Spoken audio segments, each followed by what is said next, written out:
Langit mendung menggantung sejak pagi, seolah juga berkabung atas kepergian kakekku. Rumah tua peninggalannya berdiri murung di tengah hamparan ladang kosong di desa Arumbaya, dengan tembok yang mengelupas dan jendela-jendela kusam yang tak lagi mampu menahan angin dingin pegunungan. Tak ada suara burung, tak ada desiran daun. Hanya suara langkah kakiku dan ibu yang berderak di lantai kayu yang mulai rapuh, menjadi satu-satunya penanda bahwa rumah itu belum mati sepenuhnya. Kami datang ke rumah ini 2 minggu setelah upacara pemakaman, untuk membagikan barang-barang peninggalan kakek sebelum rumah dijual kepada tetangga yang mengincarnya sejak lama. Udara di dalam rumah terasa lembab, menusuk ke dalam tulang. Aroma kayu lapuk bercampur bau dupa lama, masih menggantung di setiap sudut ruangan. Tirai putih di ruang tamu berkibar perlahan, tertiup angin dari jendela yang tak tertutup sepenuhnya, seolah menyambut kami dengan sapaan yang dingin dan tak bersahabat. Aku menjelajahi kamar demi kamar dengan langkah hati-hati. Setiap sudut rumah menyimpan potongan kenangan masa kecilku, ketika aku sering menginap di sini selama liburan sekolah. Tapi kini semuanya berubah. Foto-foto tua di dinding tampak memudar, dan perabotan yang dulu mengisi rumah itu kini lebih mirip bangkai benda, tak lagi memiliki nyawa. Saat memasuki kamar utama tempat kakek biasa tidur, suasana berubah lebih berat. Seperti ada tekanan halus di dada, membuat napasku terasa lebih pendek. Ibuku terlihat ragu-ragu, matanya menyapu setiap sisi ruangan sebelum berhenti di lemari tua di pojok ruangan. Lemari itu menjulang tinggi, dengan warna coklat gelap dan ukiran-ukiran yang sudah tertutup debu tebal. Aku tidak pernah memperhatikan lemari itu sebelumnya. Seingatku, kakek selalu menjaga agar lemari itu tetap terkunci, bahkan aku tak pernah melihatnya terbuka sekalipun. "Apa kita buka saja?" tanyaku, berbisik. Buku tak menjawab. Ia hanya mengangguk pelan dan melangkah maju.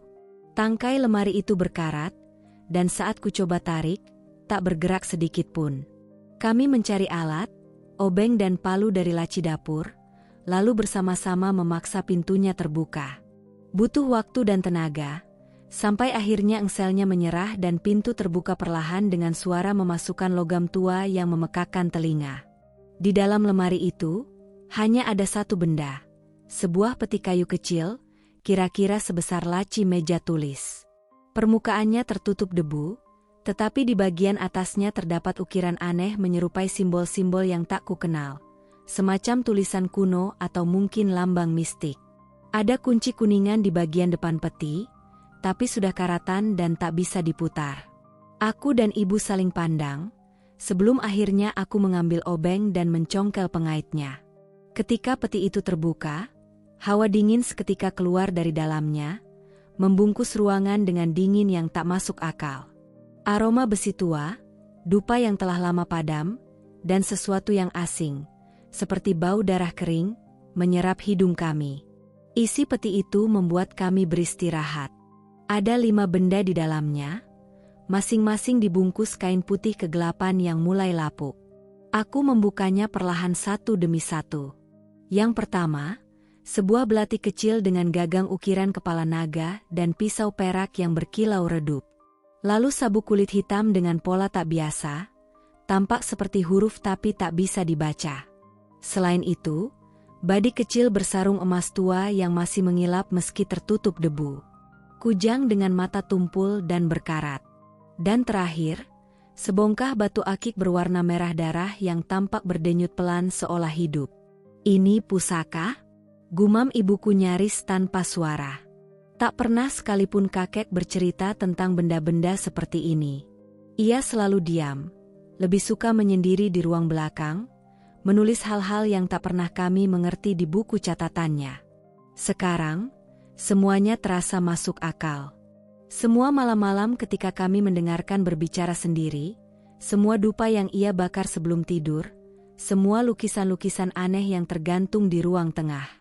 Aku menutup peti itu secara perlahan dan meletakkannya di atas meja kecil di sudut kamar. Tapi saat menyentuh kain pembungkus badik itu lagi, tubuhku gemetar.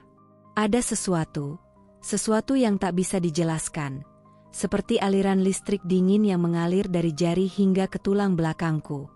Aku menarik tangan dengan cepat, mencoba mengatur napas. Malam itu, rumah terasa lebih gelap dari biasanya. Lampu gantung berkedip pelan, seolah mempengaruhi kehadiran benda-benda dari peti tadi. Angin bertiup lebih kencang, membuat pintu-pintu kamar berderit sendiri, meski semuanya sudah tertutup rapat. Jam tua di ruang tengah berhenti berdetak tepat pukul 12 malam. Saat itu aku belum tahu, tapi ada sesuatu yang terbuka. Bukan hanya peti tua itu, tapi sesuatu yang seharusnya tetap terkunci. Aku terbangun pukul 3 dini hari karena suara ketukan. Pelan. 3 kali. Tok, tok, tok. Aku bangun perlahan dan duduk di kasur, mencoba memastikan apakah itu nyata atau hanya mimpi. Ketukan itu terdengar lagi. Kali ini dari arah dapur. Dengan langkah ragu, aku berjalan melintasi jalan gelap. Rumah terasa lebih panjang dari biasanya, seolah memelintir ruang dan waktu. Setiap langkahku menggema, memantul dari dinding ke dinding. Ketika aku sampai di dapur, lampu berkedip 2 kali sebelum mati sepenuhnya. Ruangan itu terbenam dalam kegelapan, hanya diterangi cahaya remang bulan dari jendela kecil. Ketukan kembali terdengar. Tok, tok, tok. Sekarang dari pintu belakang. Aku menelan ludah dan meraih gagang pintu. Perlahan, kutarik pintunya terbuka.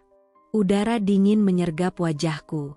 Tapi tak ada siapapun di luar. Hanya gelap dan terpencil di halaman belakang. Tapi pada saat itu juga, bulu kuduku berdiri. Bukan karena dingin, tapi karena perasaan kuat bahwa sesuatu sudah masuk. Bukan dari luar, tapi dari dalam peti itu. Dan malam itu, aku tak bisa tidur lagi. Sejak malam peti itu dibuka, rumah kakek tua tak pernah lagi terasa sama. Siang hari, dinding-dindingnya memantulkan suara langkah kami dengan gema yang terlalu keras, seolah-olah setiap sudut rumah ingin memperingatkan kami. Tapi malam berubah menjadi ladang ketakutan yang tak terlihat. Aku mulai kehilangan waktu tidur. Suara ketukan yang dulu hanya sesekali kini hadir hampir setiap dini hari. Kadang dari dapur, kadang dari balik lemari, bahkan dari lantai bawah tempat kasurku berdiri. Ibu yang tadinya ragu-ragu kini juga mulai menunjukkan tanda-tanda gangguan. Ia lebih sering termenung, kadang-kadang duduk lama di depan peti pusaka itu sambil menatap batu akik merah yang kini diletakkan di mangkuk kecil di atas altar kayu. Ada saat-saat ketika aku melihat seperti sedang berbicara sendiri.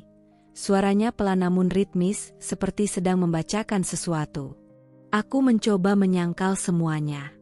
Mencoba berpikir bahwa semua ini hanyalah imajinasi yang diperkuat oleh suasana rumah tua. Tapi hari itu, semuanya berubah. Pagi menjelang saat aku sedang mencuci wajah di kamar mandi kecil di belakang rumah. Cermin bundar di dinding, yang sejak dulu penuh bercak air dan kusam, menampilkan bayangan yang tak sesuai dengan kenyataan.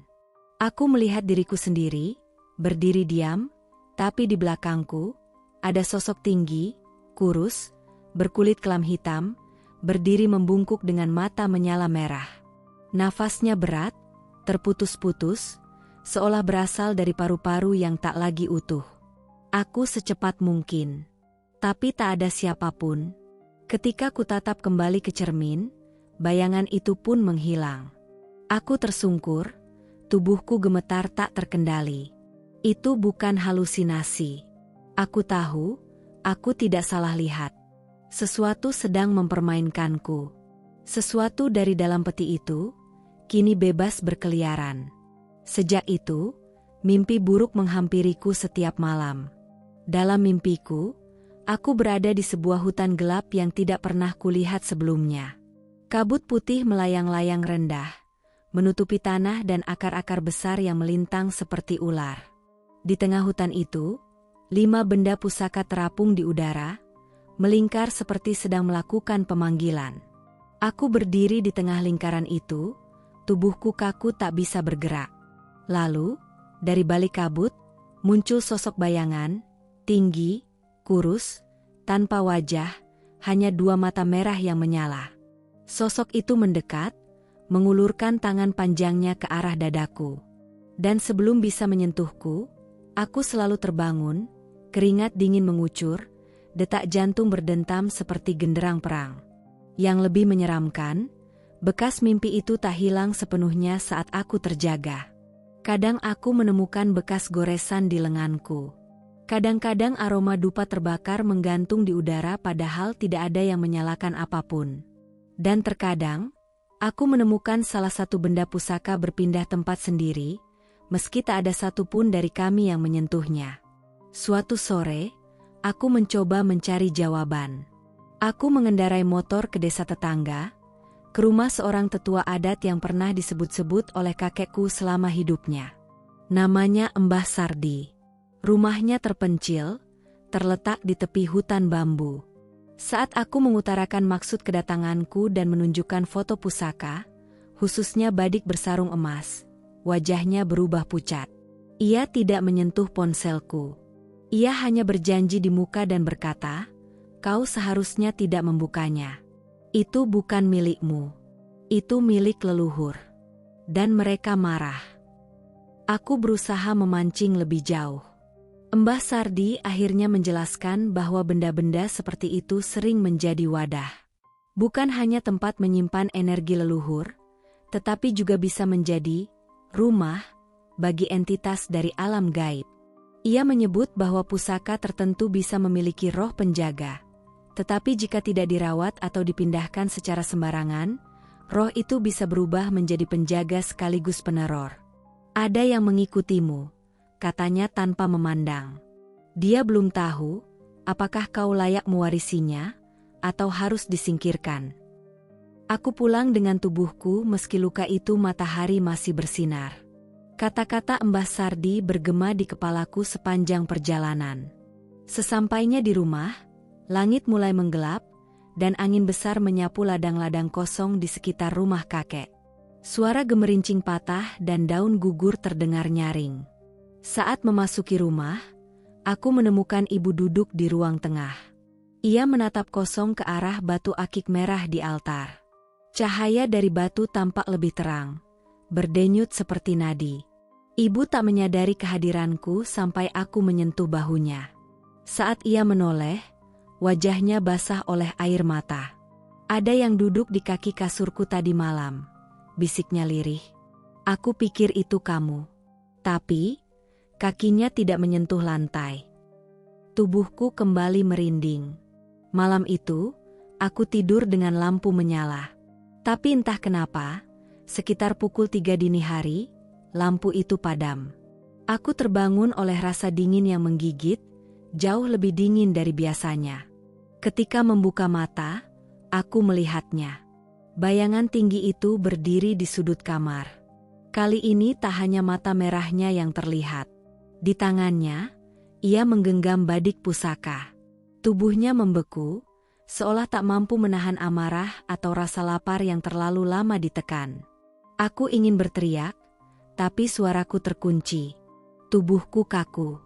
Nafasku berat. Bayangan itu mulai melangkah. Perlahan, suaranya nyaris tak terdengar, tapi lantai kayu berderit setiap kali ia berpindah. Saat ia berdiri hanya sejengkal dariku, waktu terasa berhenti. Matanya menembus mataku, dan dalam sepersekian detik, aku merasa ditarik keluar dari tubuhku.